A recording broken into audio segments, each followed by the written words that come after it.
déplorons le décès de M. Louis Martin le 24 décembre à l'âge de 84 ans, ainsi que celui de Mme Margot Daigle-Hotte le 5 janvier dernier à l'âge de 65 ans. Mme Daigle est l'épouse de M. André Hotte, juge à la Cour municipale. Nous pleurons également le décès de M. Lucien Chevalier, survenu hier le 20 janvier à l'âge de 59 ans. Nous exprimons nos plus sincères condoléances aux familles durement éprouvées et je vous invite à garder un moment de réflexion en mémoire de ces citoyens.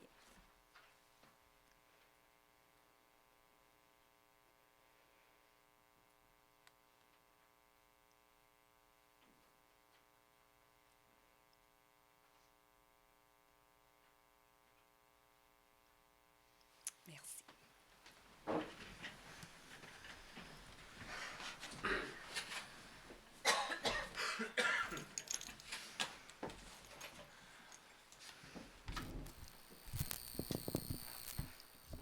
Madame Levert, au point numéro 1.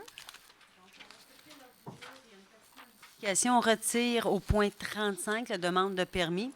On retire la lettre C, qui se trouve être un refus de permis de rénovation au centre commercial Jacques-Bainville, au 403 à 406, chemin de la Grande-Côte, la zone C2, 239. On retire ce point-là. Alors, l'ordre du jour est proposé par Mme Levert, appuyé par M. Rémy. Oui. Merci, M. Rémy. Alors, nous allons passer au point numéro 2, qui est la période de questions du public pour les sujets qui ne sont pas à l'ordre du jour. La procédure, je vais vous la redonner encore une fois. On va vous demander de vous nommer, de nous donner le nom de la rue que vous habitez, et on va vous appeler à tour de rôle au micro pour poser votre question.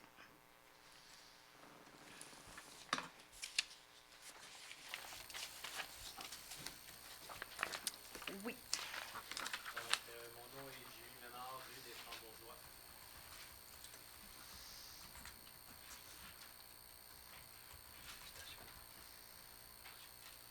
Oui, monsieur. Jean-François Pelchon, 269 Comartin-Beaubriand.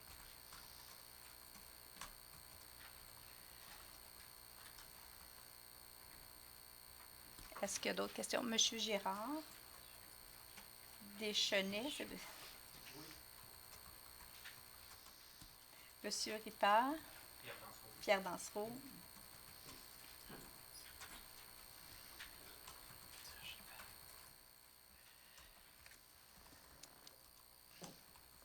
Monsieur Ménard, je vais vous demander de vous approcher.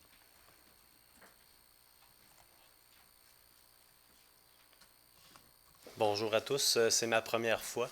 Soyez pas intimidés, on fait ça en famille. Parfait, donc je réside dans le faubourg Boisbriand depuis 2 ans. Puis je me demandais si ça va être possible, disons cet hiver, de pouvoir se stationner de nuit dans les rues à Boisbriand, moyennant une vignette ou moyennant quelconque arrangement, dans le fond, pour modifier le présent règlement qui nous interdit de se stationner la nuit et aussi de se stationner d'un côté ou de l'autre de la rue, tout dépendamment des journées de la semaine.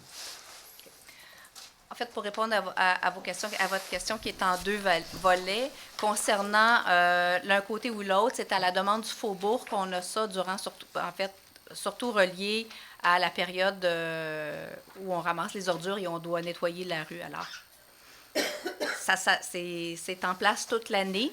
La demande est venue des gens du Faubourg particulièrement pour adresser cette problématique-là, puisque si on met les bacs au bord de la route et les voitures sont stationnées devant, en fait, on n'arrive pas à un excellent résultat au niveau du ramassage des ordures. Alors, donc, ça s'applique pour cette raison-là particulièrement. Pour ce qui est du stationnement de nuit, il est interdit sur tout le territoire de la ville de Boisbriand depuis, je vous dirais, presque une trentaine d'années, et c'est identique pour l'ensemble des villes de la MRC. Je ne vais pas vérifier les autres, mais dans notre MRC, c'est comme ça sur l'ensemble du territoire. La raison, c'est un choix qui a été fait concernant le déneigement particulièrement, et nos contrats de déneigement sont faits avec donc cette particularité-là. Donc, les rues peuvent être déneigées de nuit, puisqu'il n'y a aucun véhicule qui est stationné. On a été sensibilisés par plusieurs citoyens particulièrement au Faubourg. Cependant, le choix que le Conseil a fait au cours des années, ça a toujours été de favoriser le déneigement plutôt que le stationnement. Et c'est un choix qui a été fait. Ça peut pas changer du jour au lendemain, d'abord. Donc, on ne pourrait même pas le faire cet hiver. Mais le Conseil a toujours privilégié le déneigement versus le stationnement de nuit. Ce qu'on est en train de préparer, toutefois, il y a des places qui sont disponibles pour le stationnement de nuit au centre d'excellence. Il y a des cases de réservées. Il y en a ici à l'aréna municipale également. Et il y aura un parc qui va être en construction ce printemps, début d'été, sur la Grande Allée, où il y aura également des places de stationnement disponibles pour le stationnement de nuit. Ça peut venir aider là, au stationnement là, des gens du Faubourg. Et puis dans la mesure où ça ne représente pas, disons, la satisfaction de la majorité des gens dans le Faubourg, est-ce que la pression citoyenne va être de mise pour faire entendre nos solutions à peut-être un problème qui touche beaucoup de monde? En fait, ça ne peut pas être juste dans un secteur de la ville, c'est pour l'ensemble de la ville. Alors, il faut savoir qu'un règlement s'applique sur tout le territoire de la municipalité, pas seulement au Faubourg. Alors, ça s'applique aux 27 000 citoyens. Là. OK. On vit tous avec la contrainte du déneigement donc, et du non-stationnement hivernal. Versus ça, quand on regarde ce qui se fait en déneigement, là, Laval, Montréal, qui n'ont pas ce type de réglementation-là, mais par contre, ils n'ont pas le type de déneigement non plus qu'on a. Alors, c'est des choix qui ont été faits au fil du temps. OK. Est-ce que j'ai le droit de poser plusieurs questions comme ça? Bien, on va vous en donner. Comme vous êtes habituellement, ce n'est pas un débat, là. OK. Allez-y pour une autre question, puis après ça, on va passer au suivant. Puis OK. s'il reste du temps, on pourra revenir. Parfait. Puis jusqu'à quel point vous êtes ouvert à différents scénarios possibles pour régler un problème qui touche plusieurs citoyens, si j'arrive avec des scénarios concrets? On en a regardé plusieurs, je peux vous dire. On a généralement, je peux vous dire que cette année, particulièrement, il a neigé très tôt en novembre, avec une neige qui est restée. Alors donc, on a été, dès le début novembre, les 2 pieds dans l'hiver, ce qu'on n'a peut-être pas connu les autres années. Quelquefois, c'est arrivé en décembre et quelquefois en janvier. Alors là, on a eu un hiver qui a commencé très tôt.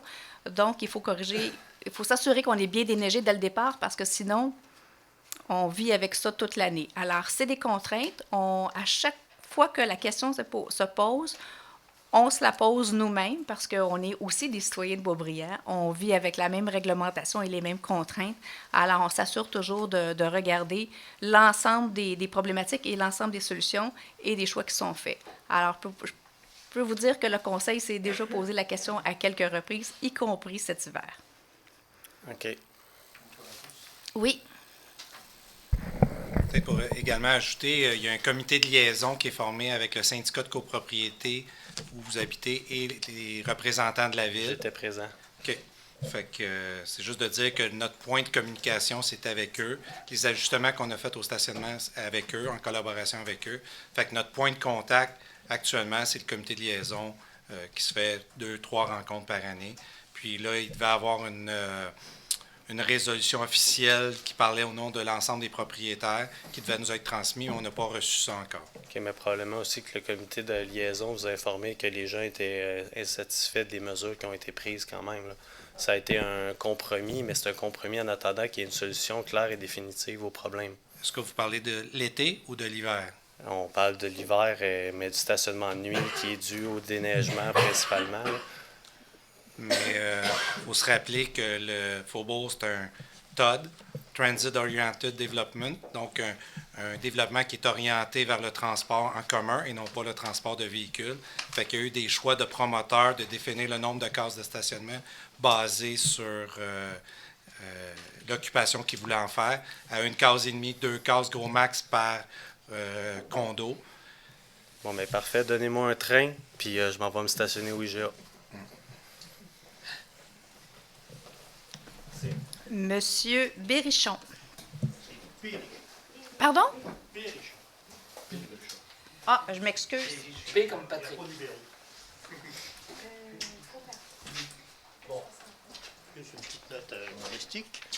Je voudrais savoir si je pourrais, disons, dans l'état actuel des choses, avoir 4 poules pondeuses dans mon cabanon.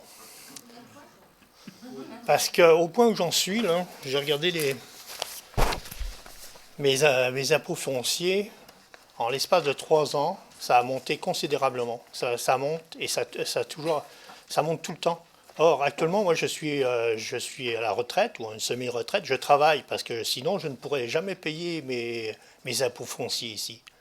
C'est-à-dire que je continue à travailler après 66 ans parce que je ne pourrais absolument pas payer mes impôts fonciers avec le montant de la retraite que j'ai.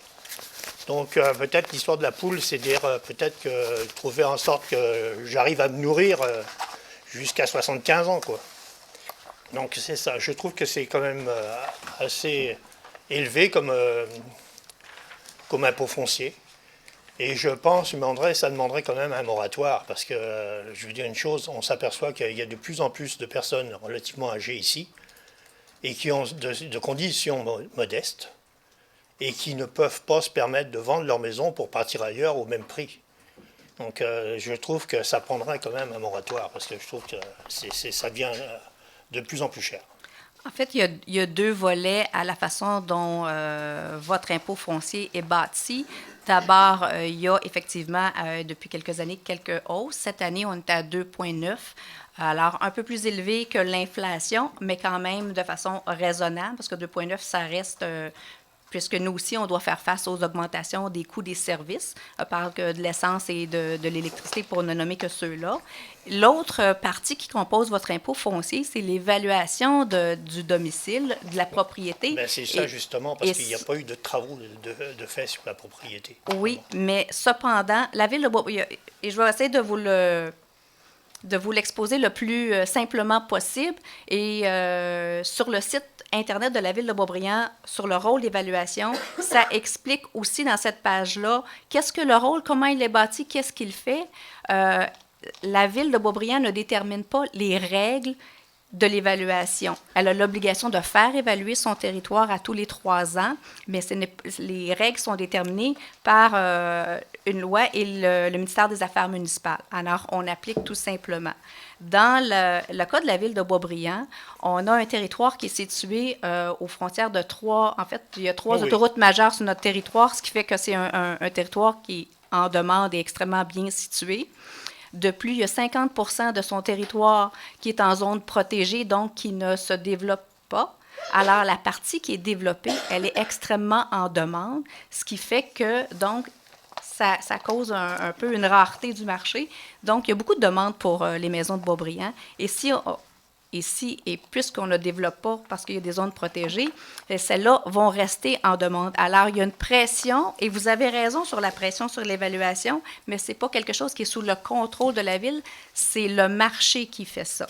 Au cours des dernières années, je peux vous dire que dans les rôles d'évaluation, celui qu'on vient de déposer, pour l'ensemble de la Ville, la variation est de 13 %. En 2011, parce qu'on dépose tous les 3 ans, c'était 23 %. En 2008, c'était 36 % et en 2005, 28 %. Alors, voyez-vous comment le secteur... Et c'est pour ça, vous avez tout à fait raison quand vous dites que ça monte. Les valeurs ont monté considérablement au cours des 12 dernières années. C'est ce qu'il y a, c'est vrai que ça ne correspond pas à la valeur de la maison exacte, parce que c'est un semi-détaché. C'est une maison plus ou moins vite fait, là. Donc ça ne tient pas la route. C'est un marché qui tient pas la route. C'est parce que justement, c'est vrai qu'on est à 2 carrefours, mais moi ici, Boisbriand, pour moi, c'est Berlin-Est et Berlin-Ouest. Hein. Je veux dire une chose, c'est la 640. On dirait il y a une dichotomie entre cette ville. C'est celle du haut puis celle du bas. Donc ce qu'il y a, on s'aperçoit, moi j'ai l'impression que je paye pour le commercial, pour le faubourg Boisbriand, pour tous. Il y a certainement des crédits d'impôt quelque part pour ces gens-là qui se sont installés et qu'ils nous refilent la note. Ça, je suis à peu près certain de ça. Bien, je peux vous dire qu'il n'y en a aucun crédit d'impôt. Le seul crédit d'impôt que la Ville peut donner et qu'elle n'a jamais donné encore, parce que pour personne qui sait en date d'aujourd'hui qui répond aux critères, c'est pour la construction LEED, et c'est le seul qu'on a. On n'en a aucun autre. Alors, pour ce qui est du commercial et de l'industriel, il paie un taux qui est 2 fois pour le commercial et 3 fois ce que le résidentiel paye pour l'industriel. Alors non, en tant que résidence, vous ne payez pas pour le commercial ou l'industriel. C'est ça, je me suis demandé, parce que je me suis dit... Est-ce qu'il y a des crédits d'impôt? Parce qu'on a vu tout le secteur industriel se développer Et on a toujours pensé qu'en développant le secteur industriel, on paierait moins d'impôts fonciers au niveau du privatif. Donc c'est ça qui ne tient pas la route. Parce que c'est clair qu'on sait que Laval a toujours eu un bon rapport d'impôts parce qu'ils avaient un secteur industriel qui était très fort. Nous, on commence à avoir un secteur industriel qui est fort, mais on continue à monter. Moi, je vous dis, c'est 200 $ quasiment en 3 ans. Donc, ce que je voudrais, c'est que, regardez, juste pour vous dire, j'ai un compagnon qui a voulu essayer de s'acheter une maison dans le coin. Mais un jeune couple, là, ils ne peuvent pas s'installer ici. C'est rendu trop cher. Mais en fin de compte, moi, quand je suis arrivé m'installer ici à Boisbriand, là, c'était plein de familles, avec des jeunes enfants. Aujourd'hui, là, essayez d'avoir de ma rue, là, il n'y en a plus de jeunes enfants. Dans les mêmes secteurs, parce que l'âge médian à Boisbriand, c'est 36 ans, 5. Les personnes âgées, dans là, mon 65 secteur, ans et plus, représentent 9 de la population, ce qui n'est pas négligeable. Mais on a encore un secteur qui est jeune. Mais effectivement, le prix des maisons continue de monter et c'est le marché immobilier. Et ça, ce n'est pas sous le contrôle de la ville. En fait, c'est les ventes des propriétés, c'est la disponibilité du marché. Et c'est quelque chose qui n'est pas sous le contrôle de la ville, mais on est extrêmement sensible à cet aspect-là, effectivement. Moi, j'aimerais bien qu'il y ait une sensibilisation à faire à ce niveau-là, parce qu'on va être de plus en plus de personnes âgées, et je peux vous dire que je vais encore devoir travailler 2 ans ou 3 ans pour pouvoir que je puisse payer mes taxes et vivre décemment. Le débat qu'ont fait les municipalités, c'est pour changer le mode de financement des municipalités qui sont uniquement financées via l'impôt foncier et ça ne fonctionne pas pour les raisons que vous dites parce qu'effectivement, les marchés montent. Alors donc, les gens ont une plus grande valeur qui ne leur sert pas tant qu'ils ne la vendent pas. Alors donc, effectivement, ça peut être c'est une pression additionnelle sur les citoyens et c'est le débat que les municipalités ont fait actuellement avec le gouvernement du Québec pour trouver une autre façon de financer les municipalités pour que ce ne soit pas uniquement sur l'impôt foncier, donc avec la pression sur les épaules des contribuables. Alors, on fait ce débat-là et on fait ces pressions-là pour avoir d'autres moyens que ceux-là pour effectivement donner un peu de lest aux citoyens. Parce qu'on comprend votre position et on la voit venir à chaque dépôt de rôle et on comprend. Je vais voir le dépôt de rôle l'an prochain. Et je suis à peu près certain que je vais avoir encore 50 $ de plus. Et puis, à un moment donné, si on ne fait rien, à un moment donné, on va être pris à la gorge.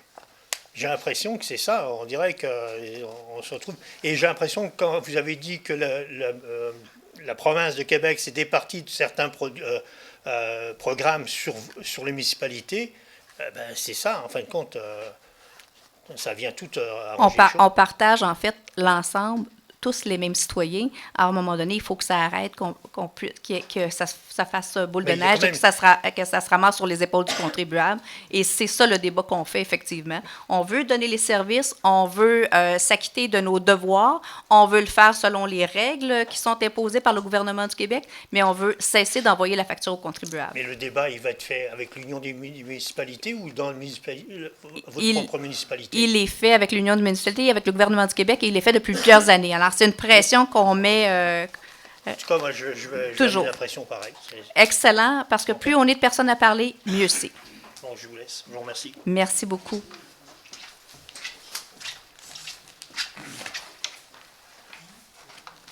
Monsieur Girard.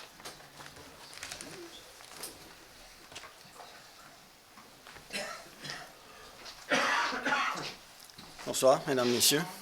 Madame Cordato, j'ai 3 points. Oui. Compte tenu le temps, alors, je ne sais pas si je vais avoir le temps, mais je vais y aller uniquement sur questions-réponses.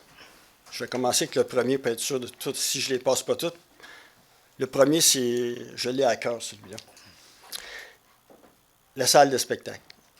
Il en a été question ici, je pense à la dernière rencontre. Je sais à quoi m'en tenir à ce niveau-là. Moi, ce que je voudrais savoir, est-ce qu'il va y avoir une étude comparative avec une autre salle, sensiblement même grandeur, etc., à savoir si ici à Boisbriand, on peut avoir une telle salle avec les coûts d'abord d'un 14 millions avec ou sans subvention Et à la suite de ça, les frais d'immobilisation et d'opération, est-ce que cette salle-là, cette entité-là, va être capable de soutenir ça ou si le manque à gagner va toujours s'en aller au niveau de la dette ou des taxes? Ça, c'est une chose. L'autre chose, quand sera arrivé le moment de prendre une décision à savoir si le gouvernement donne ou pas une subvention, est-ce que la population va être consultée à ce sujet-là? Dans un premier temps, d'abord, l'étude de coût, l'analyse, etc., c'est des études qui ont été déposées au Conseil déjà. Alors, parce qu'ils ont été exigés à chaque étape du projet par le ministère. Alors, donc, les études ont été faites, ont été déposées au Conseil et déposées au ministère. Ce qu'on attend maintenant, c'est savoir si, d'abord, si on a une prolongation de l'entente de principe et ensuite de ça, si le ministère peut confirmer sa subvention, parce que nous, le projet de construction, il est déjà établi en fonction des besoins.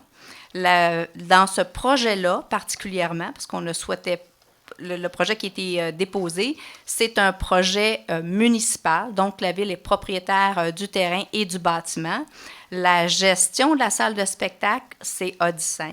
Alors, donc, c'est le gestionnaire de la salle pour tout ce qui est des opérations de salle. La ville s'occupe du bâtiment, donc de tout ce qui est immobilisation. Alors oui, il y aura, il peut y avoir une projection là, des opérations de la salle. Et oui, c'est toujours déposé au Conseil. Quand on prend les décisions, on s'assure d'avoir l'ensemble des informations. Maintenant, est-ce qu'on fait un référendum sur une question comme ça? Ça ne vient pas d'office. C'est comme quand on décide de construire un aréna, un terrain de soccer ou une autre immobilisation. C'est une décision du Conseil. Cependant, il y a un règlement d'emprunt. Il y a toutes des étapes dans lesquelles la population peut se prononcer. Alors, nous, il y a des étapes encore qui sont à franchir. D'abord, ce qu'on attend, c'est les réponses du ministère pour pouvoir faire les étapes suivantes, confirmer les prix de construction. Et quand on a des prix, le Conseil, à un moment donné, quand ça défonce ses budgets, peut toujours, à ce moment-là, moduler son projet en fonction de ce qu'il veut dépenser ou non. Alors, le Conseil a le temps de valider sa position et de voir arriver les montants et de s'assurer que ça convient à sa population et que ça va dans l'orientation qui s'est fixée. OK. Deuxième point. Oui. Le projet SALIX, sur le plan triennal, 12, 13, 14, 2,3 millions. C'est ça? Oui.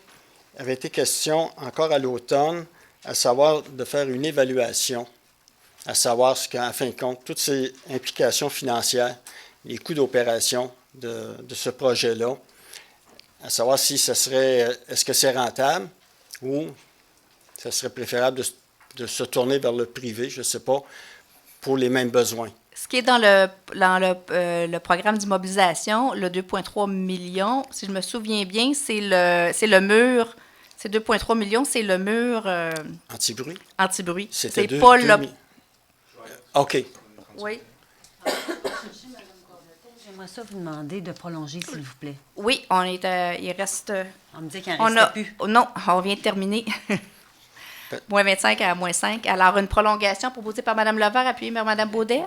Parce que le mur anti-bruit, il est pour 2014-15, 1 million par année.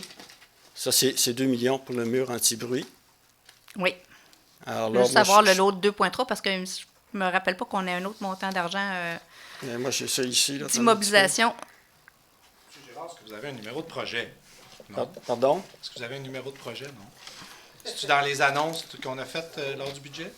C'est ça? Non. Oui. C'était pas 2,3 millions pour les parcs? Non. Elle dit 2,3 millions pour le SALIX?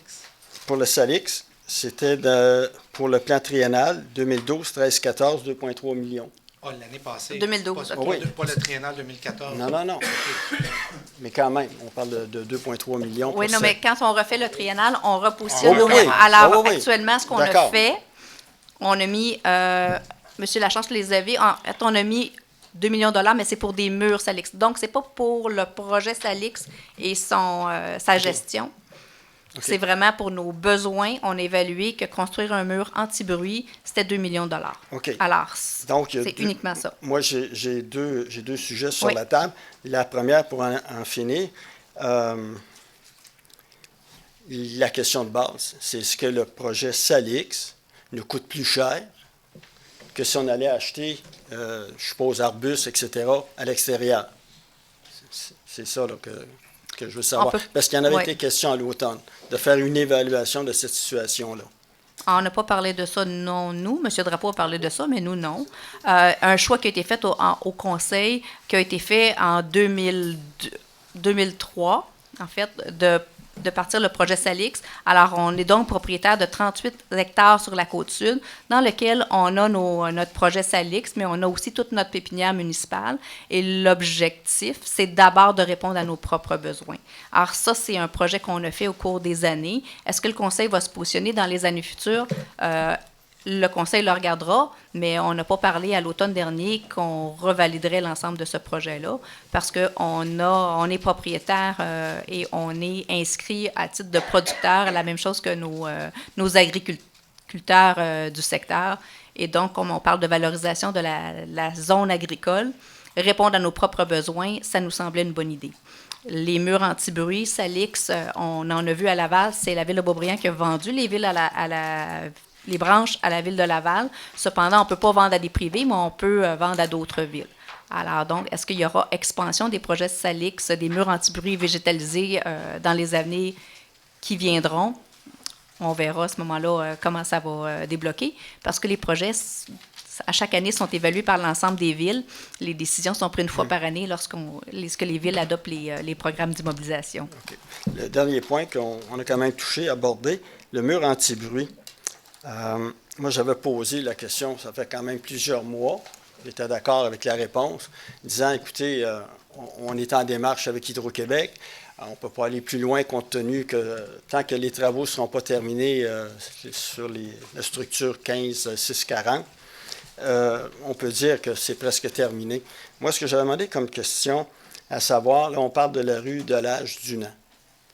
Mais il y a encore un petit bout de rue qui reste, là, la rue Quentin, puis il y a quand même quelques maisons. J'avais demandé à savoir si ça allait jusque à la limite des terres de M. Dubois. Est-ce que ce bout-là rentre dans ces travaux-là? Oui, bon, parfait, ça répond à la question. L'autre question que j'avais demandé, c'est quels sont les travaux, qu'est-ce que ça implique avec Hydro-Québec, ce projet-là? Et, OK, je vois déjà... Non, c'est beau. Je vais voir si la mairesse... Je vais laisser à la mairesse. Bon, en fin de compte, je vais terminer. Alors, ça implique quoi avec Hydro-Québec? Est-ce que, une supposition, est-ce que la ligne doit être déplacée? Peu importe, si Hydro est dans le projet, est-ce qu'il y a des coûts à ça? Est-ce que les coûts sont dans le 2 millions ou ils sont à part? Est-ce qu'il y a des dépassements de coûts par rapport à ce projet-là qui était évalué à 2 millions? Il n'y a pas de dépassement de coûts à ce stade-ci parce qu'on n'a pas entrepris de travaux. Alors donc, ce qui est au budget, en fait, ce qui est au triennal, c'est un prix budgétaire selon les évaluations qu'on a selon d'autres travaux. Cependant, concernant Hydro-Québec, il faut savoir qu'Hydro-Québec est propriétaire du lot qui longe la voie de service. Également, le ministère du Transport a un lot et la Ville a une petite parcelle. Alors donc, quand on parle du mur anti-bruit, on est définitivement chez quelqu'un d'autre. Alors donc, il y a tout cet aspect-là qui doit d'abord être adressé et réglé avant qu'on puisse même envisager l'autre partie, donc le mur anti-bruit. Alors, c'est complexe. Hydro-Québec et le ministère des Transports, vous pensez qu'une ville, ça va pas vite, là, mais des fois, on est bien à côté. C'est complexe, il y a des intervenants, ça ne va pas nécessairement rapidement. Alors donc, il y a tout cet aspect-là de propriété de terrain qui doit d'abord être adressé. Lorsque ça sera terminé, ça fait partie des discussions, on sera en mesure de mieux évaluer, mais actuellement, c'est où on est rendu. Parfait. Merci. Merci beaucoup. Monsieur Ripard.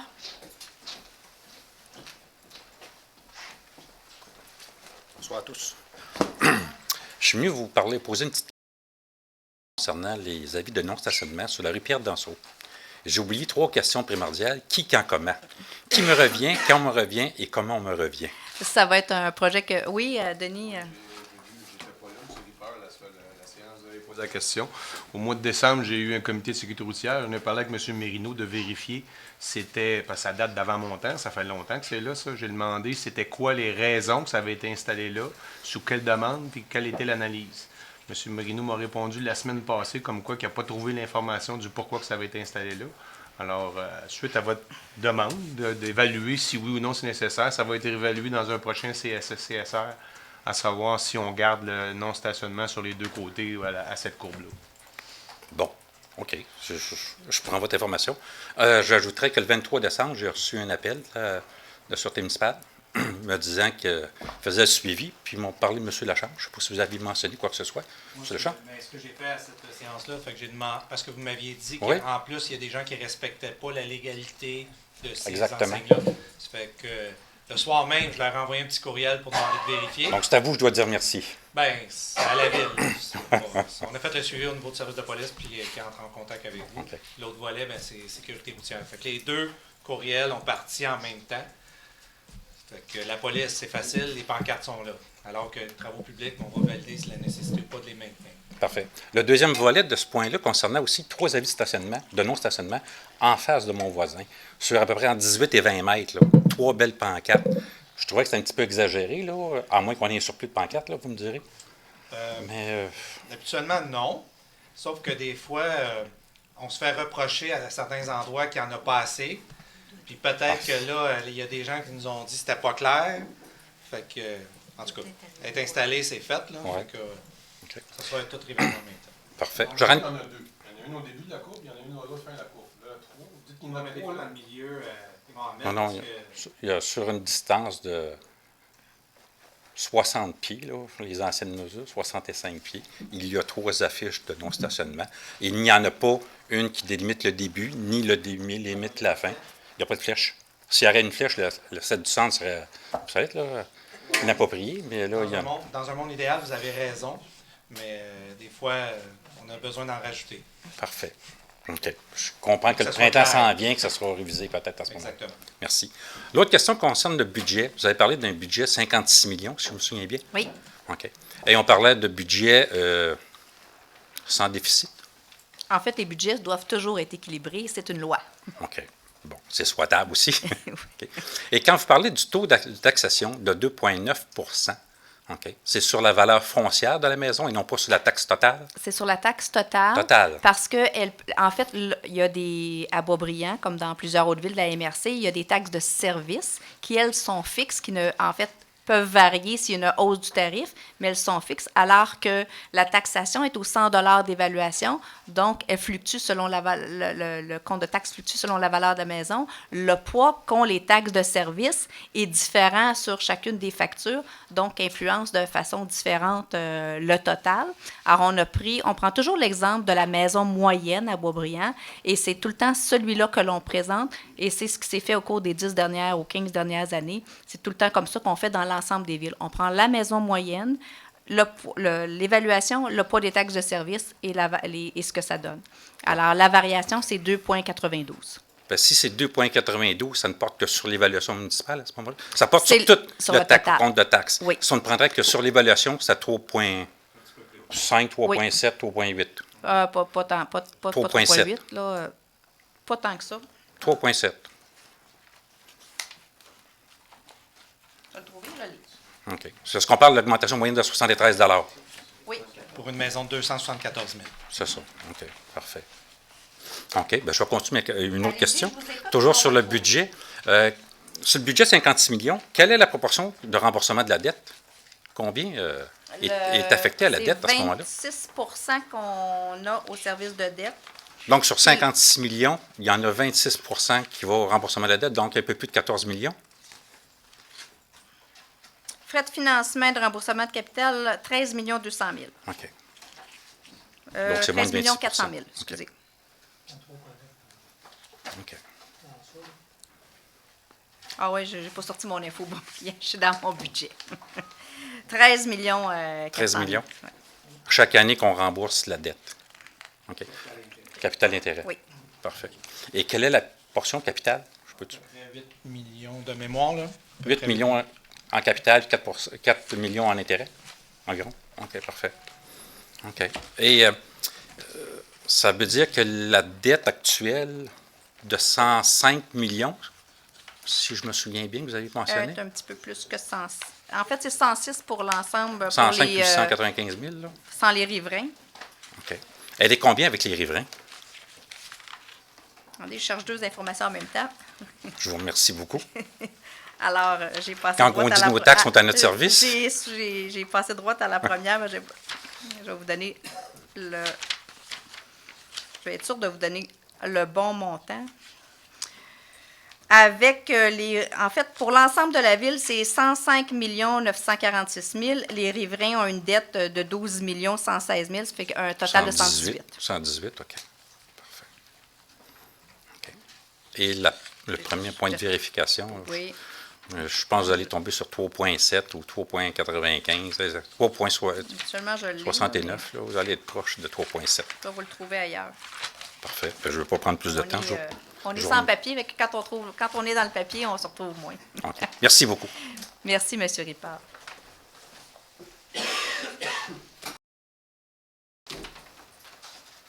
Alors, nous sommes au point 3. Monsieur Rémy. Ah, c'est moi, ça? Oui. OK. Alors, adopter les procès-verbaux de la séance ordinaire du 3 décembre 2013 et des séances extraordinaires du 17 décembre 2013. Alors, c'est proposé par M. Rémy, appuyé par Mme Baudet. Je l'appuie. Mme Baudet prend 4. Procédure d'enregistrement. Prendre acte du dépôt par la greffière du certificat attestant de la tenue de la procédure d'enregistrement du 7 janvier 2013 RV 1519-1, modifiant un objet et le montant de l'emprunt décrété par le règlement RV 1519 ayant trait au remplacement d'équipements à l'ARENA. Je propose. Alors, proposé par Mme Baudet, appuyé par M. Thibault. Je l'appuie. Oui. Lors de la procédure d'enregistrement, aucun citoyen n'est venu apposer sa signature au registre. Donc, le règlement est réputé approuvé par les personnes à ville à voter et transmis au ministre pour approbation. Merci, Maître Mongeau. Alors, donc, c'était proposé par Mme Baudet et appuyé par M. Thibault. M. Thibault, en 5. Oui, donc adoption de règlement, adopter les règlements suivants. Le règlement A ARV 1125-1 qui modifie le règlement ARV 1125 décrétant un mode de tarification à l'égard de la procédure de révision administrative en matière d'évaluation foncière et fixant ses modalités d'application. En B, le règlement ARV 1441-016 modifiant le règlement ARV 1441 sur le zonage en ce qui a trait à la protection du littoral, des rives et des plaines inondables. En C, le règlement ARV 1529-1 modifie le règlement ARV 1529 autorisant l'acquisition des lots 2 504 624 et 2 504 625 et le 2 769 590 et son financement par emprunt. Et en D, le projet de règlement ARV 1441-017 modifiant les dispositions du règlement ARV 1441 sur le zonage ayant trait à l'aménagement d'un espace extérieur de jeu d'un service de garde à l'enfance. Alors, proposé par M. Thibault, appuyé par M. Quezard. Je l'appuie. M. Quezard, au point 6. On parle d'avis de motion pour adoption future des règlements suivants. En A, le règlement RV 1556 prévoyant l'acquisition d'équipements informatiques et de bureautique pour l'année 2014 et son financement par emprunt. En B, le règlement RV 1557 décrétant l'acquisition de véhicules municipaux et d'équipements pour l'année 2014 et leur financement par emprunt. En C, le règlement RV 1558 prévoyant l'acquisition d'équipements et décrétant divers travaux dans les parcs et terrains de jeu pour l'année 2014 et leur financement par emprunt. Et en D, le règlement RV 610-11 modifiant le règlement RV 610 sur le traitement des membres du Conseil. Donc, je donne les avis de motion et je renonce à leur lecture. Merci, M. Quezard. En 7, M. Hébert. Oui? J'ai oublié tantôt, j'étais en train de lire des notes que j'avais prises dans le 5, là. Madame Maître Mongeau. J'aimerais ça que vous enregistriez ma décidence sur le 5B et le 5C. B et C. Oui, madame. D'accord.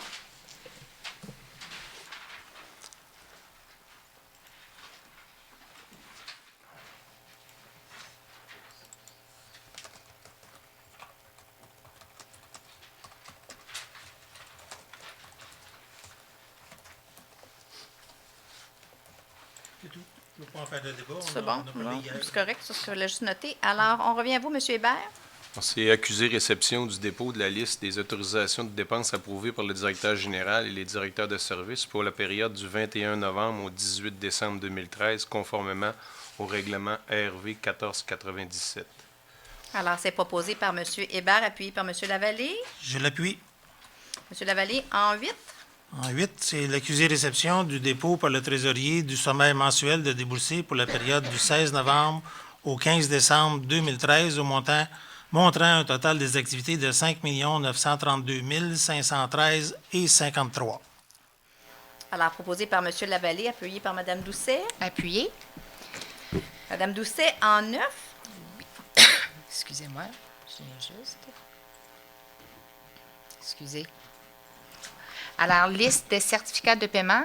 Acceptation de la liste des certificats de paiement telle que préparée par le service du génie en date du 6 janvier 2014, révisée le 8 janvier 2014, montrant un total de 905 731 et 71 et en autoriser le paiement.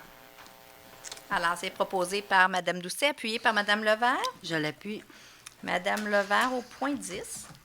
Emprunt au fonds de roulement. Autoriser le trésorier de la Ville à emprunter au fonds de roulement les sommes suivantes, remboursables sur une période de 3 ans, à savoir 23 000 $ pour le remplacement de l'équipement de sonorisation extérieure, le projet 70-001, 39 000 $ pour la rénovation des aménagements et des postes de travail du secteur technologique à la bibliothèque, le projet 818-005. Alors, proposé par Mme Levert, appuyé par M. Rémy. Oui. M. Rémy en 11. Alors, accusé réception du procès verbal d'ouverture des soumissions et adjudication du contrat 2013-1363-règlement RV 1519. Alors, Maître Mongeau. Alors, nous sommes allés en soumission sur le système électronique d'appel d'offres CAO ainsi qu'un journal local. Pour ce contrat, nous avons reçu 4 offres qui étaient celles de Simco Réfrigération à 126 817 et 42, les entreprises de réfrigération LS 130 224 et 14, Navada Limité 139 004 et 78 et Fixer à 146 938 et 5. Nous avons procédé à l'examen des soumissions et le service juridique a reconnu la soumission de Simco Réfrigération comme étant irrecevable, puisque cette entreprise n'a pas fourni de prix dans les bordereaux de soumission. Et donc, par conséquent, cette soumission n'a pas été analysée par nos services d'ingénieurs externes et il vous est recommandé d'accorder le contrat au deuxième soumissionnaire, en fait, qui est le plus bas conforme, soit les entreprises de réfrigération LS, au montant total incluant les taxes de 130 224 et 14. Alors, c'est proposé par M. Rémy, appuyé par Mme Baudette. Mme Baudette en 12. Consentement à la divulgation de renseignements contenus dans des documents en possession du ministère du Développement durable et de l'Environnement, de la Faune et des Parcs. Consentir à la divulgation des renseignements fournis au MDDEFP par la Ville ou ses consultants et ou mandataires concernant l'usine d'épuration des eaux usées dans le dossier portant le numéro 700-01-101736-117 et d'autoriser la signature de tout document donnant effet à la présente. Alors, proposé par Mme Baudette, appuyé par M. Thibault. Je l'appuie. M. Thibault en 13. Vente pour non-paiement de taxes du 3 avril 2014. Ordonner la tenue de la vente à l'enchère publique des immeubles sur lesquels les taxes imposées n'ont pas été payées, en tout ou en partie pour l'année 2012 et les années antérieures, et décréter le début des procédures à compter du 6 février 2014. Alors, proposé par M. Thibault, appuyé par M. Kayser. Je l'appuie. M. Kayser en 14. On parle d'un règlement d'une réclamation au 277 Croissant Chaumont. Autoriser le versement de la somme de 10 000 $ à Industriel Alliance, Assurance Auto et Habitation Incorporée, en règlement complet et final en capital, intérêts et frais suite au refoulement d'égouts survenu le ou vers le 15 décembre 2011. Je le propose. Alors, proposé par M. Kayser, appuyé par M. Hébert. Je l'appuie. M. Hébert en 15. Alors, c'est autoriser le prêt de la Maison du Citoyen et Place de la Culture au Club de photos de Boisbriand pour la tenue d'une exposition et vernissage devant avoir lieu les 31 mai et 1er juin 2014. Alors, proposé par M. Hébert, appuyé par M. Lavallée. Je l'appuie. M. Lavallée en 16. C'est accepter le renouvellement du protocole d'entente pour la période du 1er janvier 2014 au 31 décembre 2018 pour le Petit Théâtre du Nord. Alors, proposé par M. Lavallée, appuyé par Mme Doucet. Appuyé. Mme Doucet en 17. Autoriser le service des loisirs à vendre de la marchandise et des boissons alcoolisées lors de la Fête nationale 2014 qui se tiendra au parc René-Lévesque le 23 juin 2014. Alors, proposé par Mme Doucet, appuyé par Mme Levert. Je l'appuie. Mme Levert en 18. Modifié d'une résolution de travaux de raccordement des services d'aqueduc, d'égouts sanitaires et de pluvales sur un niveau de bâtiment et une nouvelle rue privée sur le lot 4 501 894, 4 501 895 et 2 503 147. Alors, Modifié. Oui, excuse-moi. OK. Modifier la résolution 2013-04-215 aux fins de corriger le titre de la résolution pour y inclure le lot 4 680 993 et appliquer les mêmes corrections au certificat de la greffière précédemment émis à des dossiers datés du 10 avril 2013. Oui, c'est 992, vous l'avez compris. Ah. Et c'est pour ajuster, en fait, c'était un lot qui manquait dans la résolution du mois passé. Alors, proposé par Mme Levert, appuyé par M. Rémy. M. Rémy en 19. Alors, modification d'une résolution, signature d'un protocole d'entente, construction d'une nouvelle rue sur les lots 4 501 895, futur lot 5 437 196, 4 680 992 et 5 327 155 qui sera le futur lot. Donc, modifier la résolution 2013-12-687 aux fins de corriger le titre de la résolution pour y inclure le lot 4 680 992 et le futur lot 5 327 155. Alors, proposé par M. Rémy, appuyé par Mme Baudette. Je l'appuie. Mme Baudette en 20. Fête nationale 2014, demande d'aide financière. Autoriser le dépôt d'une demande d'assistance financière auprès du Mouvement national des Québécois et Québécoises pour l'organisation de la Fête nationale 2014. Alors, proposé par Mme Baudette, appuyé par M. Thibault. Je l'appuie. M. Thibault en 21. Rapport annuel 2012 de la bibliothèque. Donc, prendre acte du dépôt du rapport annuel 2012 de la bibliothèque préparé par M. Stéphane Legault, bibliothécaire en chef, daté du 29 octobre 2013. Alors, proposé par M. Thibault, appuyé par M. Kayser. Oui, je l'appuie. M. Kayser au point 22. On parle d'une inscription aux assises annuelles de l'Union des municipalités du Québec. Donc, c'est d'en autoriser l'inscription des conseils municipaux et à assister aux assises annuelles de l'UMQ devant avoir lieu à Gatineau les 21, 22, 23 et 24 mai 2014. Je le propose. Alors, c'est pour l'ensemble des membres du conseil. Proposé par M. Kayser, appuyé par M. Hébert. Je l'appuie. M. Hébert en 23. Autoriser le dépôt d'une demande de subvention dans le cadre du programme pour la réalisation de jardins communautaires intergénérationnels en partenariat avec la Maison des jeunes Sodarides et l'Office municipal d'habitation de Boisbriand. Alors, proposé par M. Hébert, appuyé par M. Lavallée. Je l'appuie.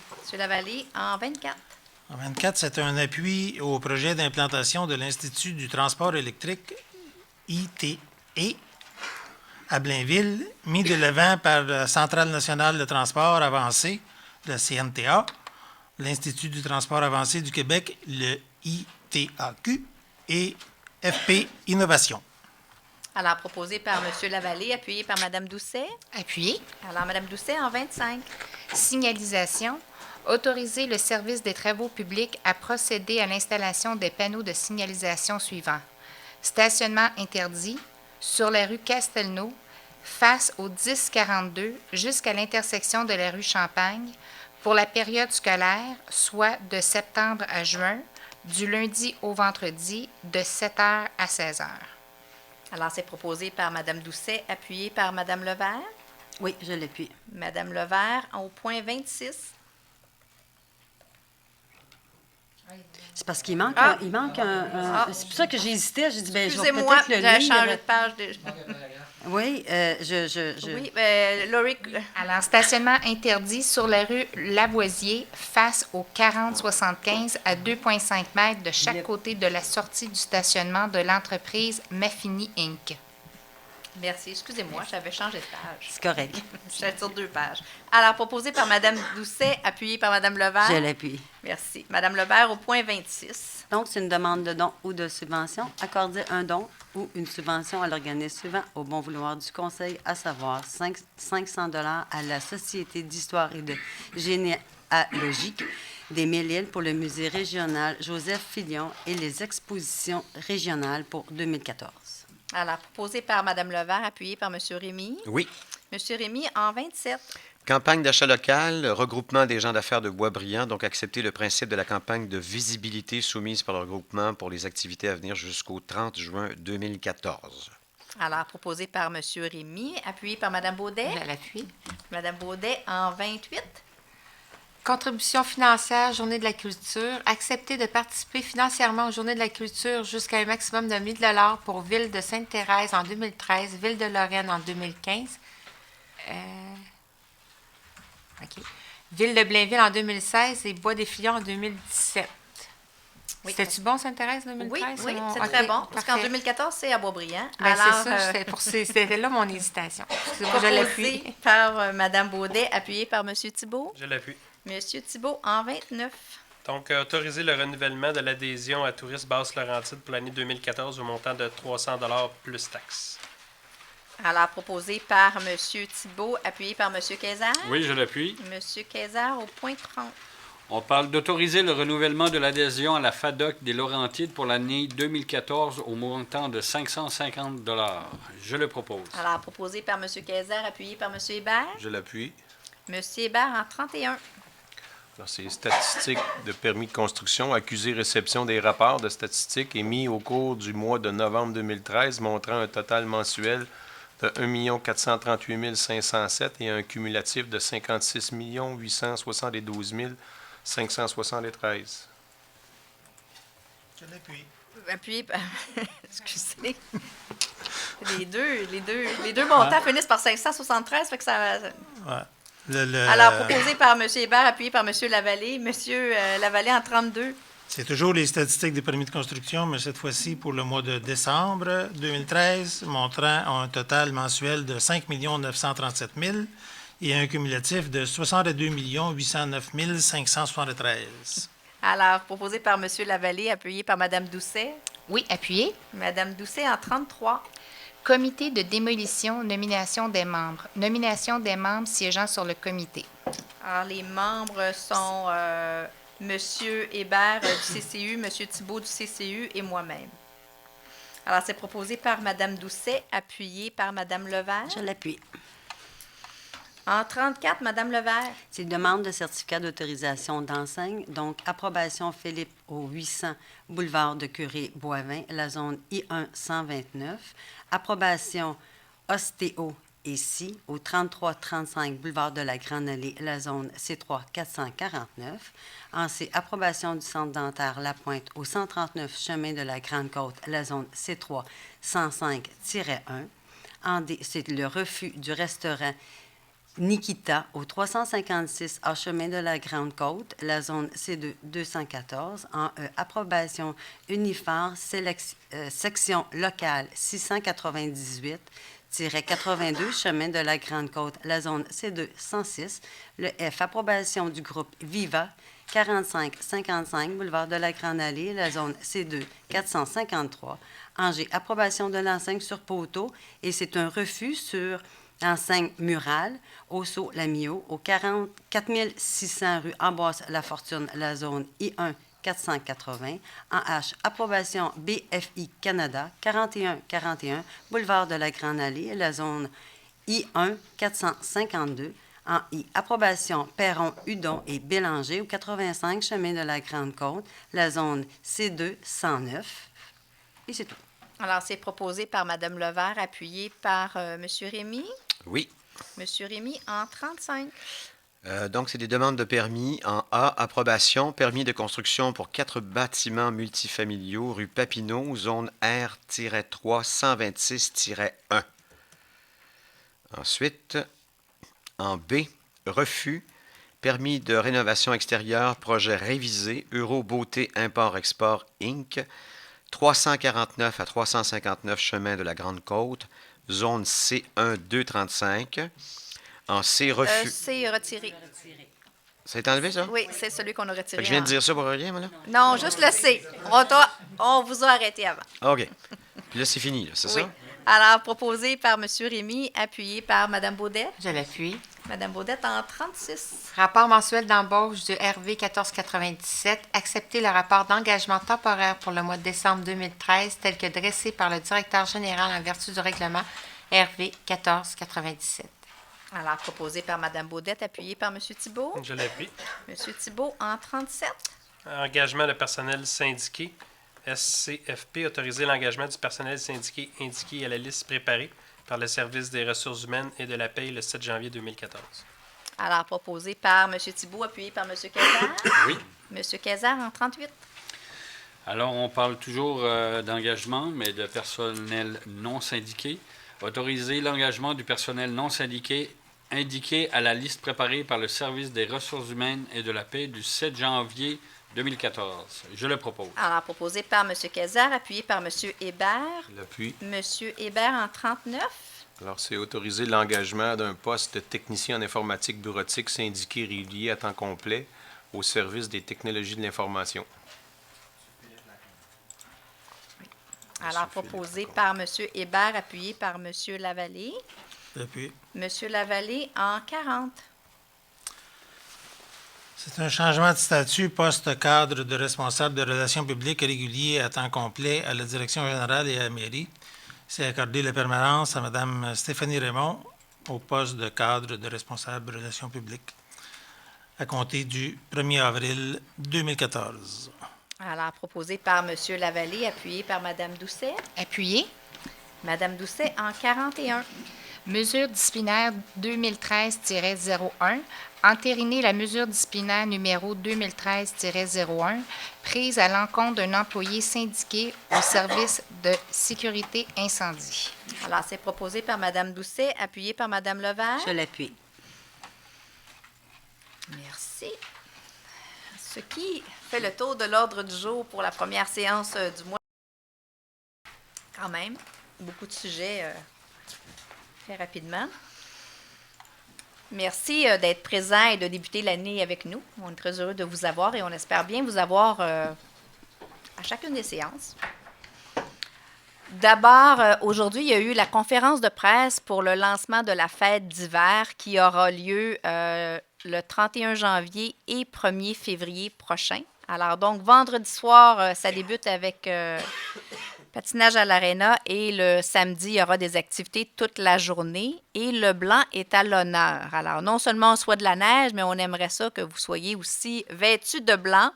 C'est le thème de la fête d'hiver. Alors, on vous attend au Parc Charbonneau pour l'ensemble des activités. Alors, vous allez pouvoir voir sur nos sites, mais également dans les journaux locaux pour l'ensemble de la programmation de la fête d'hiver. Et on espère bien que vous serez là pour profiter des joies de l'hiver, pour rendre l'hiver plus agréable. Parce que quand on joue dehors, c'est beaucoup plus agréable que quand on fait juste entrer et sortir. Au moins, on peut profiter de l'hiver. Alors, donc, voilà pour la fête de l'hiver. Et c'est pour ça qu'on vous a mis sur vos bancs, sur vos chaises. C'est le visuel de la fête d'hiver que vous allez voir revenir à chaque année.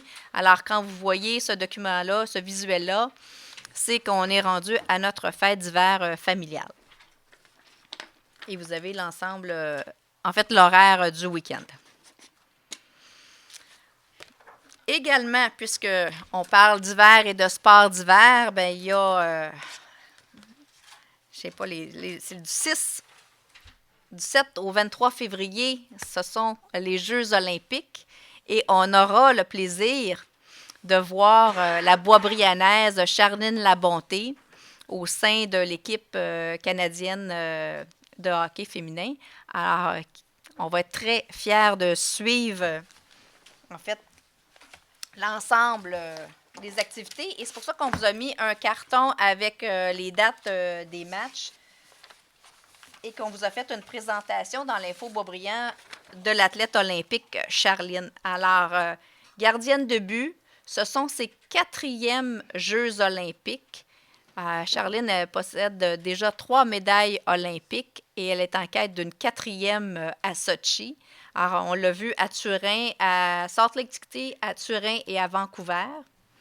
Et ce qu'on fait, la Ville de Boisbriand, on lui organise en fait une campagne d'encouragement à l'aide de bannières à l'aréna. Vous allez voir à l'aréna municipale et vous allez pouvoir lui transmettre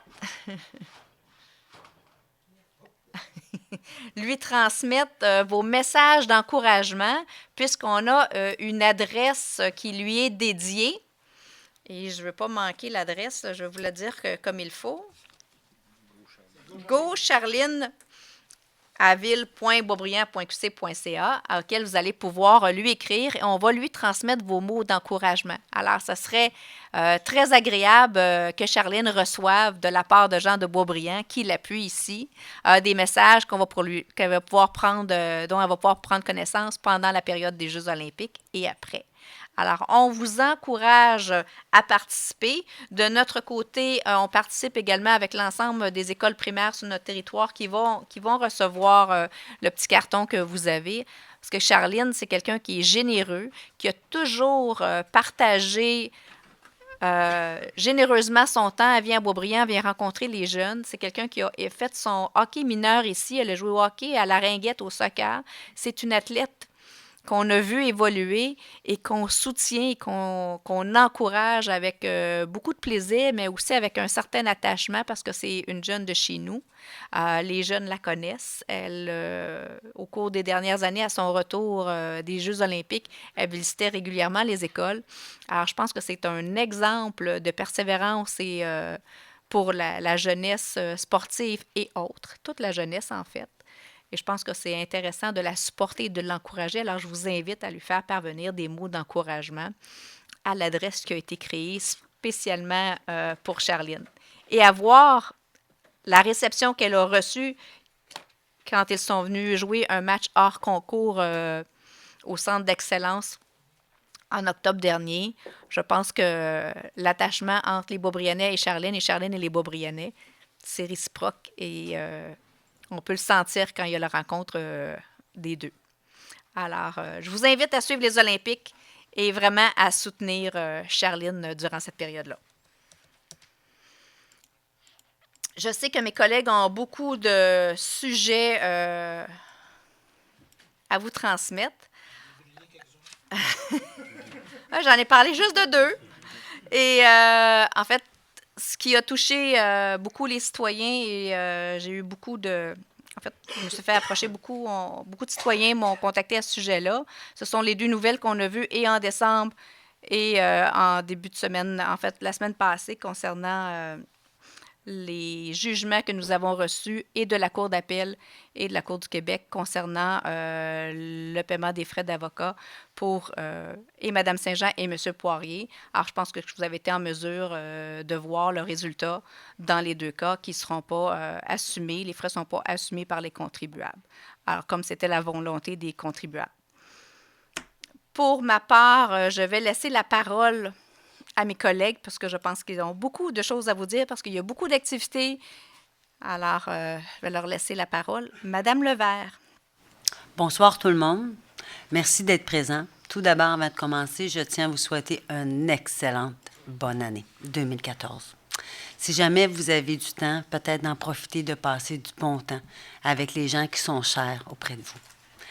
J'ai mes petites annonces qui s'en viennent. Cette année, on a une drôle d'année. La température est plus ou moins belle.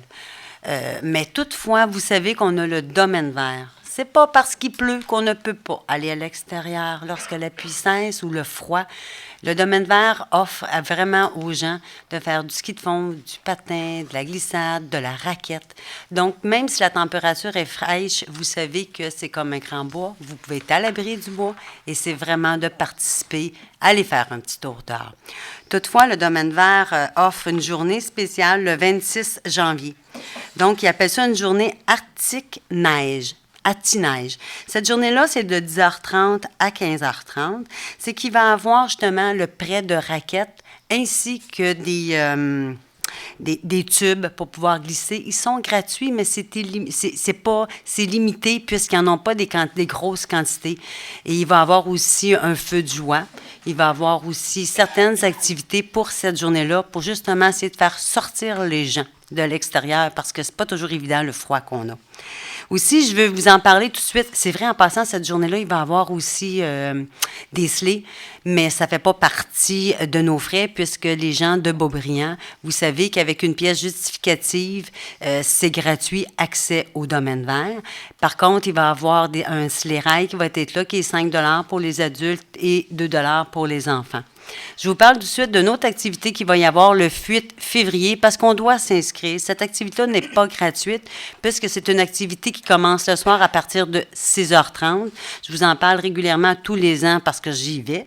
Donc, je vous invite, parce que souvent il fait froid, mais le soir, le vent tombe, on est super bien. Justement, on se trouve à me faire soit de la raquette ou du ski de fond avec des flambeaux. C'est vraiment le fun. Puis après ça, bien, il y a une petite fête là, avec des feux de joie. Et puis, bien entendu, on a de la guimauve. Puis, des belles... C'est vraiment agréable.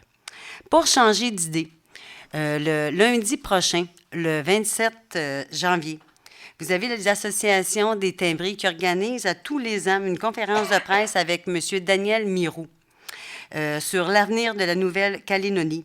C'est un pays outre-mer, dont la République française. M. Mirou va présenter sa dernière conférence de presse puisqu'il nous a annoncé qu'il prenait sa retraite. Donc, je vous invite tous. Sur ça, bonsoir. Merci, Mme Levert. Monsieur Lavallée. Bonsoir tout le monde. Moi aussi, je vais vous souhaiter une bonne année. C'est la première rencontre qu'on a depuis le début de cette année. J'ai rien qu'un souhait, santé. Et le reste, je pense qu'on va pouvoir aller se le chercher, se le gagner ou se le mériter. Mais sans la santé, on n'aura pas rien.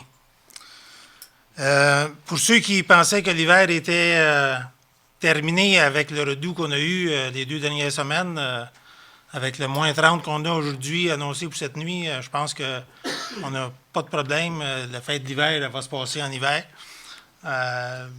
Puis, profitez-en quand même pour aller à l'extérieur, même à moins 30. Quand le soleil est là, on est capable de faire des activités intéressantes. On a des superbes patinoires qui ont été placées un peu partout dans la ville. Consultez votre Info Boisbriand. Il y a énormément d'informations dans celui de janvier. Très bien disposé. Je regarde madame au fond, là. Pour les horaires des chalets de patinoire, pour les endroits où il y en a, vous allez retrouver ça, page 10 ou page 12, dans ce coin-là. Puis, d'autres activités, je vais laisser probablement Daniel qui va en parler, les premiers rendez-vous. Il y a aussi dans l'Info Boisbriand tout l'horaire des spectacles qu'il va y avoir. C'est un peu nos beaux lundis d'hiver. Ensuite de ça, il n'y a pas les autres choses que j'avais, c'était Charlène et la fête d'hiver. L'horaire d'ouverture des chalets, c'est tout. On se revoit dans 2 semaines, parce que la prochaine séance est le 4. Sur ce, merci beaucoup et bonsoir. Merci, M. Lavallée. En complément, l'état des patinoires sur Facebook, on a une mise à jour avec une petite cote sur l'état des patinoires. Alors, consultez, vous allez avoir l'état à jour des patinoires. Madame Baudet. Bonsoir. Moi aussi, je vous souhaite une très bonne année 2014. Ça fait drôle rendu à ce date-ci de le dire, mais comme M. Lavallée disait, c'est la première occasion qu'on a de vous rencontrer puis de vous la souhaiter.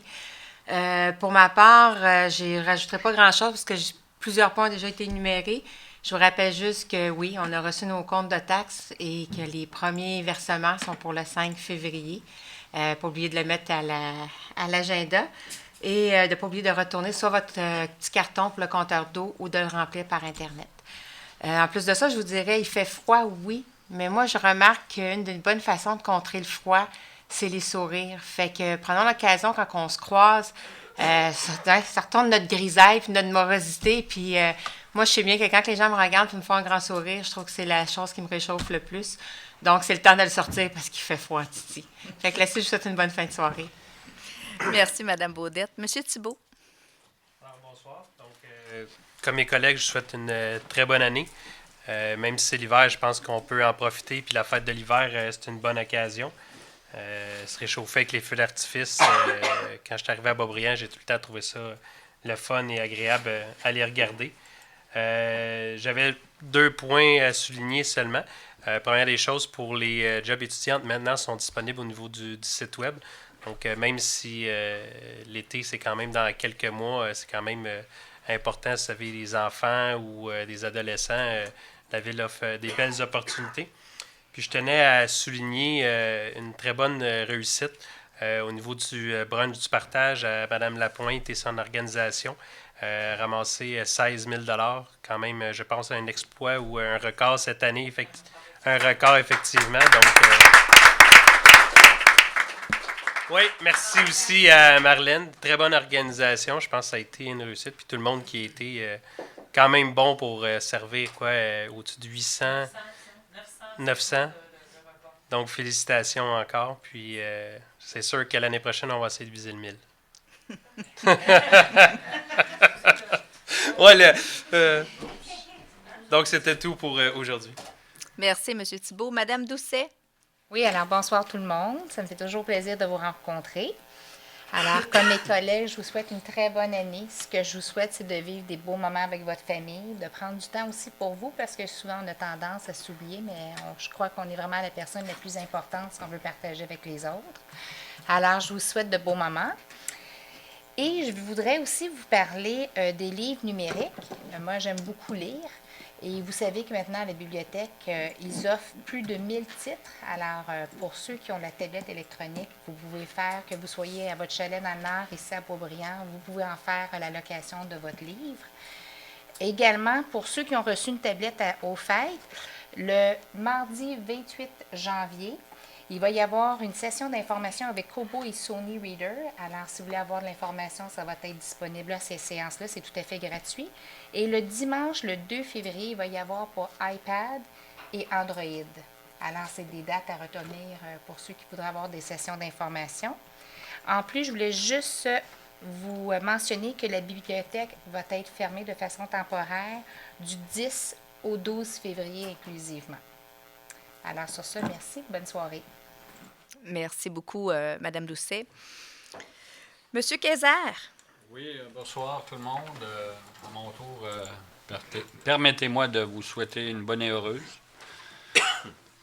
Dans le cadre du pacte d'amitié qu'on a avec la ville d'Annemasse, M. Duplessis, Christian Duplessis, qui est le maire d'Annemasse, avait échangé avec Mme Cordato par rapport à des projets qu'on pourrait faire. Et puis, il était ressorti des conversations, c'est que les jeunes pouvaient être un des premiers moyens de contact entre nos deux villes.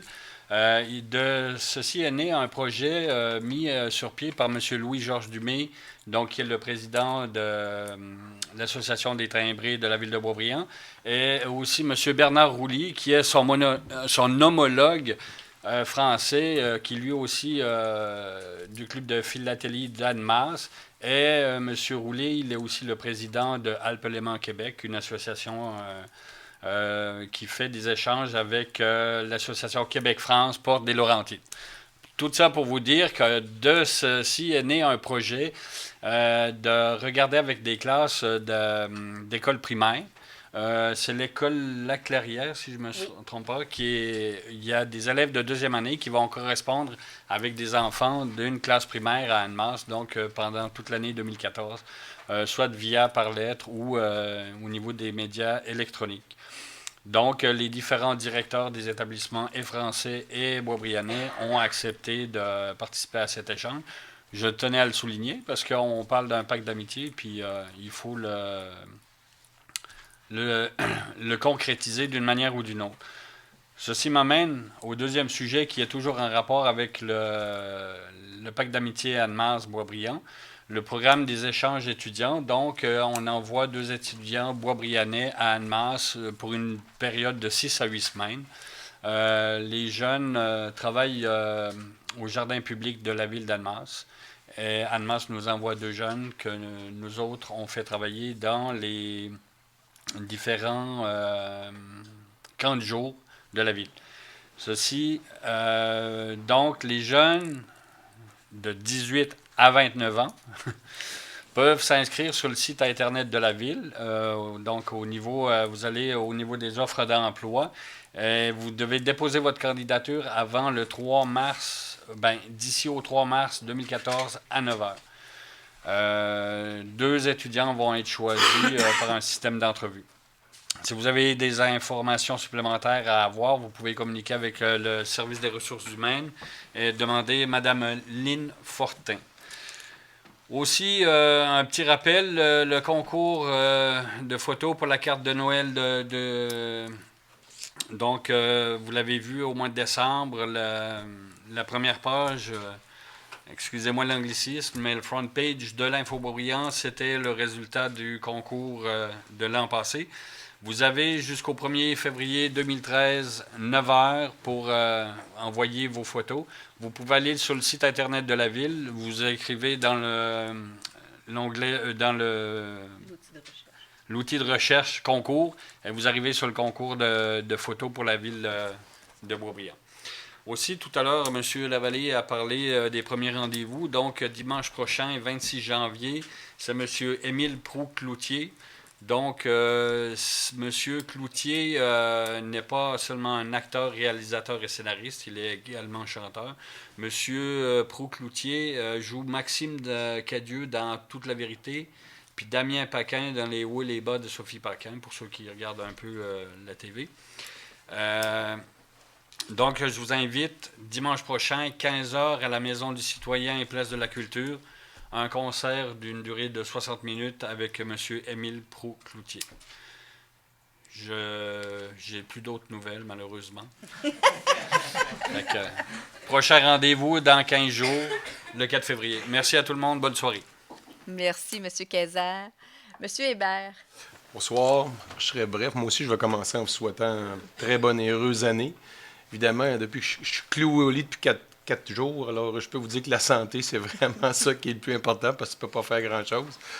Alors, juste pour vous dire que féliciter Charles Hudon qui a été partie de l'équipe junior canadienne.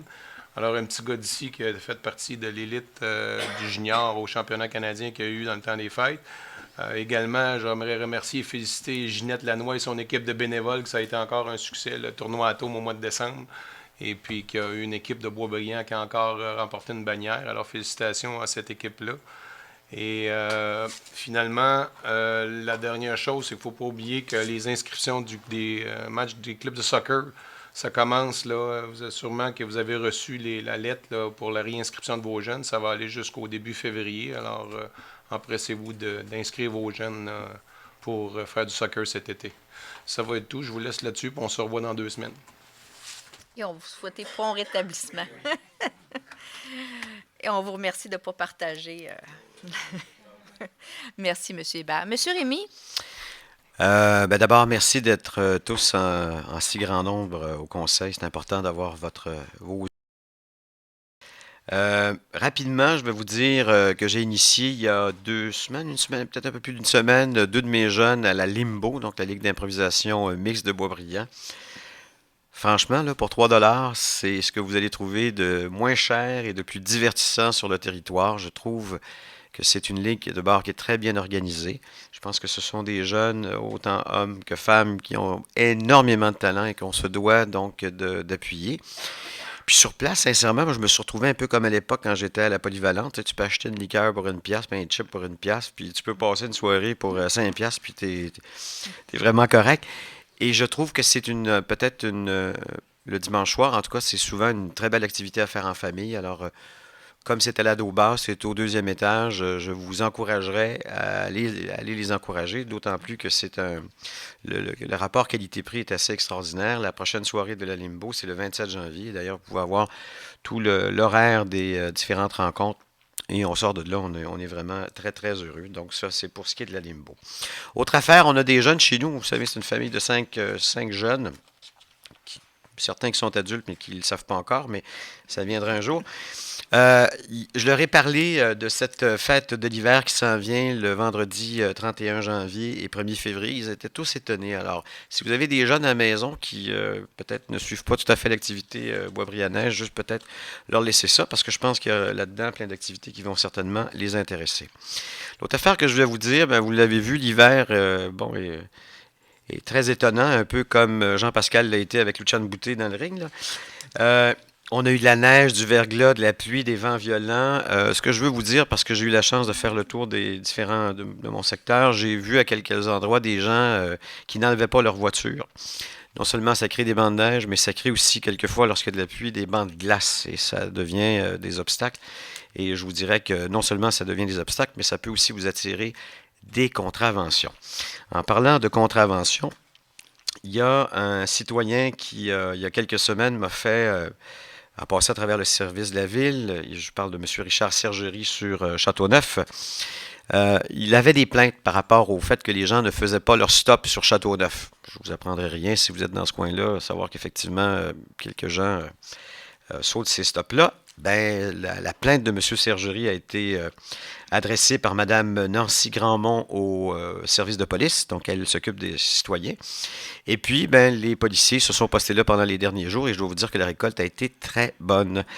Alors, si vous êtes sur Châteauneuf, faites bien attention parce qu'effectivement, le service de police est là et on a une excellente collaboration avec les services policiers. Donc, si vous voyez dans votre coin qu'il y a un problème de circulation ou de vitesse, vous pouvez aussi communiquer directement avec la Régie intermunicipale de police terrestre de Blainville. Je vais vous donner le numéro de téléphone parce qu'ils sont parlables. Il ne faut pas juste 911. Là. On peut faire 450-435-2421.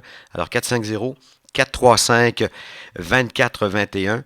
Et si le gros bon sens, ça ne fonctionne pas, semble-t-il que des amendes puis des points de démérite, ça calme le pied droit et ça le renforce aussi aux différentes intersections. Et puis en terminant, je vais vous dire, parce que dans mon porte-à-porte, je me souviens de certains électeurs qui me disaient « On sait bien, vous autres, les candidats aux élections, on vous voit aux élections, puis après ça, on ne vous voit plus. » J'ai des petites nouvelles pour vous autres. D'abord, c'est pas tombé dans l'oreille d'un sourd. Puis deuxièmement, je me fais un point d'honneur d'arpenter le secteur du Gué avec ma vieille Volvo bleue. Fait que si vous voyez une vieille Volvo bleue station, c'est moi. Je me promène dans vos rues, je regarde non seulement en période de tempête, en période de verglas, mais aussi en période normale, juste pour voir comment tout ça se déroule. J'ai rencontré plusieurs citoyens comme ça qui déblayaient, donc je leur ai donné ma carte de fer.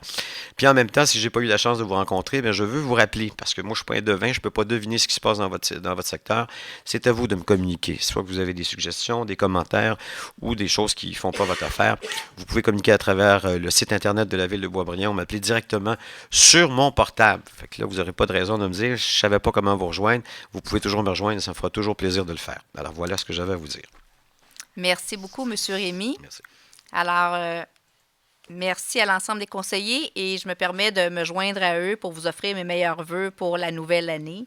Et on souhaite vous revoir souvent présent aux séances du Conseil. Alors, c'est la période de questions pour les points qui sont à l'ordre du jour. Alors, c'est la même procédure que pour en début de séance. On va vous demander votre nom, le nom de la rue, mais aussi le point que vous voulez adresser, le numéro de l'article.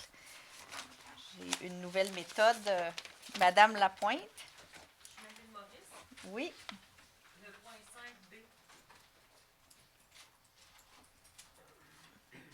Monsieur Ripard. 33 et 41, s'il vous plaît. Toujours sur Pierre Danseau. Oui. C'est surtout pour ceux que je ne connais pas. Il y en a que ça va bien, je suis capable de les mettre. Monsieur Tifo. Oui, Oui. Le point 40 et le point 12.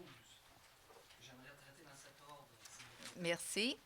Y a-t-il d'autres personnes qui souhaitaient prendre la parole? Madame Lapointe.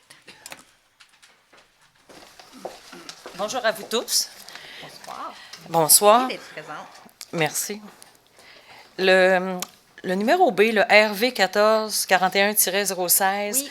on change de zonage. Est-ce que ça change quelque chose sur les riverains au même titre qu'à Laval? Je sais qu'à Laval, il y a eu plusieurs problématiques, que la rivière était plus à la même hauteur. Et je me demande si l'autre côté de la rivière, nous autres, à Boisbriand, si ça a un impact sur la carte des crues des eaux de 20 ans et 100 ans. En fait, on ne change pas le zonage, mais ce qu'on fait, on ajoute dans le plan de zonage des cartographies à titre informatif, puisque le décret émis, en fait, qui a été rendu par le gouvernement du Québec en juin dernier, a fait l'adoption des codes de crue 2005 tels que décrétés par le gouvernement, selon ce qui avait été déposé précédemment. Alors, ce qu'on vient faire ce soir, c'est ajouter des cartes pour qu'on puisse visuellement là, mieux voir l'ensemble des plaines inondables, mais ça ne change pas la zone. En général, dans la plupart des cas, ça reste identique ou ça s'améliore. Il y a quelques cas qui peuvent peut-être être modifiés, mais on invite les citoyens à consulter le service d'urbanisme parce que les cartes 2005 et les suivantes sont beaucoup plus précises que ce qu'on pouvait avoir en 1975. Alors, la problématique, ce n'est pas d'identifier aujourd'hui, c'est peut-être de faire le comparatif avec la carte passée, qui, elle, était beaucoup moins précise. Alors, on invite les gens, mais la section, la plaine inondable, n'a pas changé d'endroit. Okay. Alors, elle ne s'étend pas nécessairement plus loin. Alors, c'est vraiment là, ce qu'on traitait comme les zones inondables dans le temps, sont encore les mêmes zones inondables. Alors, les modulations à l'intérieur de ça, on vous inviterait à consulter le service d'urbanisme pour voir si votre propriété est touchée ou pas. Mais en général, dans le secteur de Boisbriand, c'est soit pareil ou mieux. OK. Bien, merci beaucoup parce que les cartes topographiques, je sais que c'était compliqué à voir et à consulter. Et on me disait toujours que c'était pas à date, que c'était pas les bonnes cartes. Mais là, si on me dit que c'est réglé, alors... En fait, c'est les codes de crue qui sont... Mais les codes de crue, je sais que le 20 ans, 100 ans, là. Oui, mais les codes de crue, ce sont des codes qui ont été adoptés, donc qui sont décrétés. La carte n'est qu'un outil visuel pour nous aider à se repérer. L'outil officiel, c'est la code de crue. Alors, si quelqu'un a un dossier qui veut faire valider, ce sont les codes de crue. Elles, donc, doivent être validées par un arpenteur sur un terrain. Okay. Ben, mais la beaucoup. carte, visuellement, elle répond à beaucoup de questions. Ben, merci beaucoup. Merci. Monsieur Ripard. Oui. Point 33, dans un premier temps, comité de démolition. Oui. Qui avez-vous l'intention de démolir?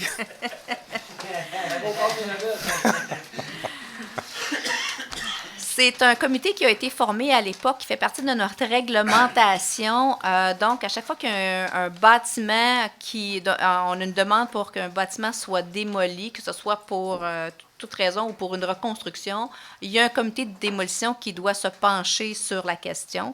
Alors, qui reçoit la demande et qui la valide. Est-ce qu'on doit donner un permis de démolition avant de donner un permis de construction? Alors, c'est pour ça que ce comité-là est formé. Alors, donc, juste pour qu'on en prenne connaissance, il a été formé à l'époque où on avait l'usine GM qui quittait le territoire. Alors, c'est important pour la ville. On ne va pas se réveiller un beau matin, puis il y a un bâtiment qui est disparu sur le territoire. Pour nous, c'est important là, de voir comment le territoire va non seulement se développer, mais quand il y a un bâtiment qui doit être mis à terre, c'est important que la ville en soit informée également. Okay. Ça a des impacts, dans le cas de GM, façon vont être faites les très choses? importants. Pardon? De quelle façon vont être faites les choses? Oui, tout à fait. Parfait. 41, on parle de mesures disciplinaires. Oui. Quelle est la mesure comme telle? Juste. En fait, c'est surtout c'est une suspension de 3 jours oui. Pour les motifs qu'on ne peut divulguer. Je ne veux pas avoir le fond. Je veux juste la mesure. C'est au niveau administratif et le conseil entérine, mais ça se passe entre l'administration et les employés. Pourquoi vous dites mesure administrative? Non, mais ça se passe, c'est administratif. Donc, le conseil entérine, mais on ne peut pas divulguer les informations. Ah non, ça, je ne veux pas savoir. Oui. Mais quand on parle de 3 jours de suspension, est-ce que ce sont des jours de suspension servis ou non servis? Je veux dire qu'il y a théoriquement basé pour une coupure de salaire. OK. Donc, ils sont servis. Oui. OK, parfait. Oui, oui. Parce que j'ai entendu une mesure administrative, ça... Non, mais Non, quand je veux mais- dire administratif, c'est que ça concerne le conseil de ville est un conseil qui siège et qui parle par voie de résolution. Ce dossier-là se passe aussi entre l'administration et les employés et ensuite est entériné par résolution par le conseil de ville. C'est parfait. Merci bien. Merci beaucoup. Monsieur Tifo. Bonsoir à tous, amis du conseil. Je vous souhaite de la santé pour la prochaine année parce qu'on a besoin d'un conseil en santé pour bien administrer les données des citoyens. Je voudrais commencer avec le point numéro 40, si vous me permettez, Mme la mairesse. Ce n'est pas une question, c'est une félicitation pour Mme Stéphanie Raymond, pour votre poste, pour le travail que vous accomplissez et que je sais que vous travaillez fort, donc vous le méritez sûrement. Et le point numéro 12, je suis un peu inquiet. Point numéro 12, MDE-FEIPS, là. On les connaît, là, MDEIE, puis tout le kit, là, MDEP, l'usine d'épuration. Oui. On sait qu'on a un procès qui s'en vient, qui va concerner l'usine d'épuration. Comment vous pouvez m'éclairer sur ce point-là qui est à l'ordre du jour pour divulgation de renseignements qui ne rentrent pas en conflit avec le procès? En fait, c'est en relation avec le procès et c'est de demande des procureurs au dossier. Alors, je m'excuse, Maître Mongeau, je suis dans le champ, là. Je vous ai induit en erreur. Ouais. Pas loin. Allez-y. Je ne suis pas loin, par C'est exemple. que le ministère de l'Environnement a reçu une demande d'accès de défendeurs dans l'un des procès des co-accusés qui veulent obtenir par demande d'accès du ministère de l'Environnement pour constituer leur défense le dossier complet de demande de CA au ministère de l'Environnement pour l'usine d'épuration. Le ministère de l'Environnement, vu que certains documents ont été fournis par la Ville, nous a demandé de lever, si on autorisait, on est un tiers, C'est la l'autorisation du divulgation tiers. de ces renseignements-là qui sont contenus au dossier du ministère de l'Environnement. OK. Donc, ces renseignements-là ne seront pas publics avant le procès. C'est pour faire... Oui, mais c'est aucunement préjudiciable à la municipalité. C'est les documents techniques que l'on connaît. OK. Ça ne peut C'était que plus ça, ma favoriser Déroulement. servir la justice dans ce cas-ci. Il n'y a pas OK, de parce qu'on problème. sait que le Conseil, depuis plusieurs années, fait attention pour ne pas parler des... Donc, c'est pour ça Non, que on j'étais ne un parle peu pas inquiet. des choses, on parle du dossier technique qui a été fourni au gouvernement pour obtenir un CA pour faire les travaux à l'usine. Parfait. C'est juste ça. C'est le Merci. ministère qui nous a fait la demande. Qui fait la... Oui. Oui. OK. C'est pas- Les nôtres sont dans le dossier du ministre. Ouais, des divulgations. Oui, c'est parce ça. qu'il y a eu une demande. Parce qu'il y a eu La une demande demande. de c'est tiers. C'est ça. C'est ça. Parfait. C'est ça. Merci beaucoup. Merci, M. Tifo. Alors, ça clôt la séance du conseil. Est-ce que j'ai un proposeur, Mme Doucet, M. Lavallée? Alors, proposeur, Mme Doucet, appuyeur, M. Lavallée.